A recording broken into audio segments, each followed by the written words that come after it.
film noir style, thematic complexity, artistic presentation. Phrases like this are often reserved for films of high critical acclaim, therefore when they are used to describe a cartoon aimed at children, something very special must be happening. I'm Hitchcokian, and in this video, I'll be exploring and appreciating the iconic visual style of my favourite animated television series of all time, Batman, the animated series.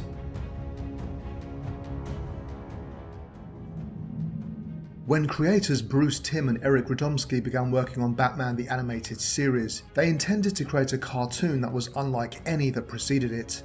They aimed to design a world that had a timeless, yet vintage feel. In order to achieve this, the creators would take inspiration from various media texts, cultural artifacts, and visual styles. Its most obvious influences were the popular Batman films of the time, being Tim Burton's Batman in 1989 and Batman Returns in 1992. The series would borrow many of production designer Anton Furst's visual cues, including the claustrophobic skyline of futurist buildings combined with neo-Gothic brutalism. However, Timm and Radomski would further emphasize the Art Deco aesthetic and would use the Channing building on 42nd Street, New York as their muse. Despite all this, creating a carbon copy of the Burton films was not the goal for the animated series. The cartoons would further differentiate themselves from the films by taking influence from other visual styles, such as German Expressionism, made famous in films like The Cabinet of Dr. Caligari in 1920. Furthermore, Bruce Timm would refer to the art style and vintage colour schemes of the pulp magazine covers from the 1930s and 40s. To contradict the aim of creating a unique cartoon, Batman the Animated Series did borrow elements of its iconic look from the 1940s Fleischer Superman cartoons. Although Batman had a darker colour palette, its hero was drawn in a similar style to the broad-bodied circus strongman aesthetic that Superman made famous. Further to this, the Dark Knight also resembled the Space Ghost character from 1966.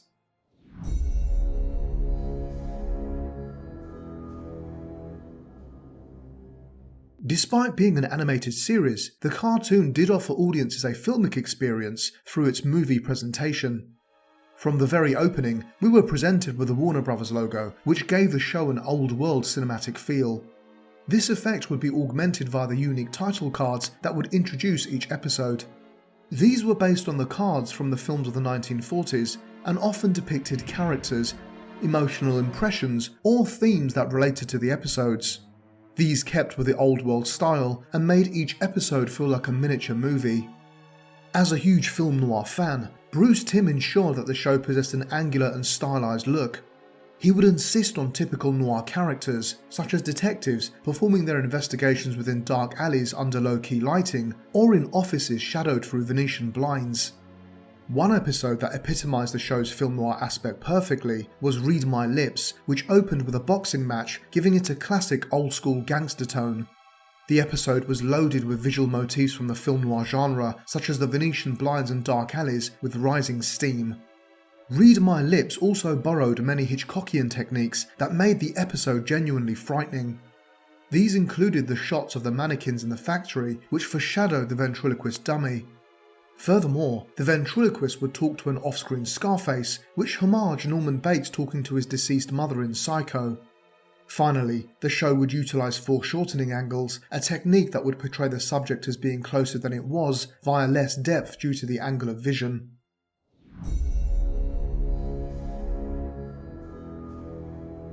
Producer Paul Dini explained that his version of Gotham was set in a world where the 1939 World's Fair continued for another 60 years. As a result, the skyline and cityscape would be dominated by the symmetrical and angular Art Deco skyscrapers, with some more Gothic elements thrown in, like the gargoyles on cathedrals and churches. This Gotham would also integrate aspects of the Burton films, like the brutalist architecture made famous by Anton Furst. Visually, this city was dark and often set at night, where only the faintest rays of moonlight broke through the steamy darkness. The twisted black shadows were frightening in this isolated city, as its inhabitants had long since fled to the security of their gated apartments. In order to achieve this darkness and isolation, Eric Radomski painted his backgrounds black and used lighter highlights for the foreground. His limited colour scheme created a dark film noir mood with a vintage look. Radomski would collaborate with chief background designer Ted Blackman, who had already worked on Tiny Toon Adventures and was known for recreating the soft but slightly skewed backgrounds reminiscent of the late 1940s Looney Tunes cartoons. Blackman was an expert in creating drama within a static setting through his unforgettable backgrounds. He utilised lighting, scale, and contrast from dark to light, as well as silhouetting foreground elements that frame the scene. Blackman would draw inspiration from earlier artists who created interpretive landscapes through bold use of colour and representational shapes that portrayed the essence rather than the photographic likeliness of their subjects.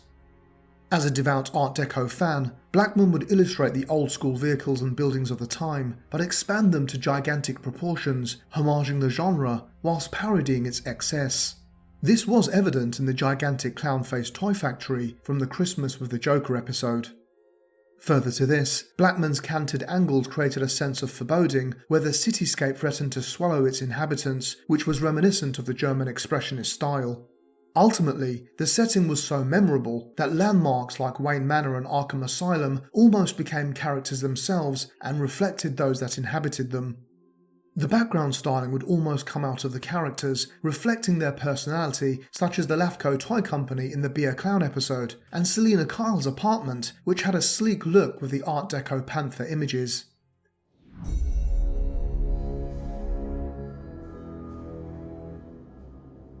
The vintage vehicles and modern technology worked in perfect tandem with the background setting to create a unique and eclectic look.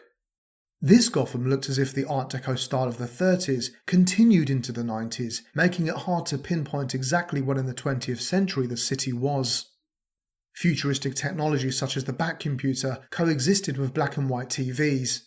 Historic artifacts such as the Art Deco vehicles, like Bruce Wayne's 1937 Cord, dominated the roads while Zeppelins patrolled the skies and Tommy guns were the weapons of choice for criminals. All this was anachronistically juxtaposed with the Batwing, laser weapons, computers, and sputtering neon lights. Due to this, the series adopted a timeless old-world feel that would appeal to all audiences, whether they were young or old.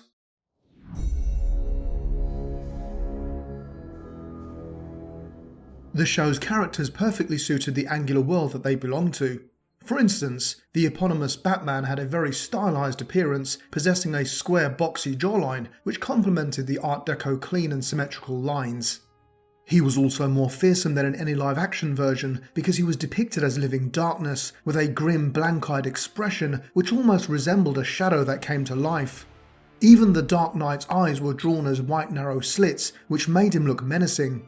As Bruce Wayne, the character was depicted as a suave billionaire, even if he did wear the same brown suit and yellow shirt.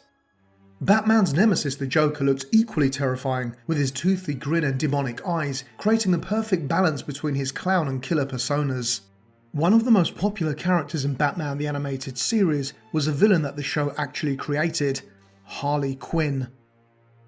In order to contrast the hard and angular male characters, a lot of the female characters were drawn with softer and rounder lines, as can be seen with Poison Ivy and Harley Quinn. Finally, the less eccentric characters like Commissioner Gordon and Harvey Bullock were portrayed as the typical film noir detective types. They would be dressed in classic clothing, such as suits with braces, fedora hats, and raincoats. One scene that beautifully blends its characters with their setting and props is from the episode Almost Got Him. On the DVD extras of this episode, director Eric Radomski and writer Paul Dini discussed the visual style of the iconic bar scene. During these frames, Batman's Rogues Gallery shares stories about how they almost killed Batman. Each villain was cleverly introduced via visual clues and puns that identified them to the spectator. We were presented with close-ups of their hands that showed Two-Face drinking from a carton of half and half, whilst the Joker cheated at cards. These scenes were incredibly stylized as they focused on the villains whilst other characters were barely visible, blending into the smoky background. This gave an expressionistic effect that felt as if there was no background at all, with the light fixtures just hanging from the ceiling almost unattached. By not rendering every element of the background, they let the atmosphere play out, giving the scene an almost claustrophobic feel where we were forced to look at the relevant characters and unfolding action.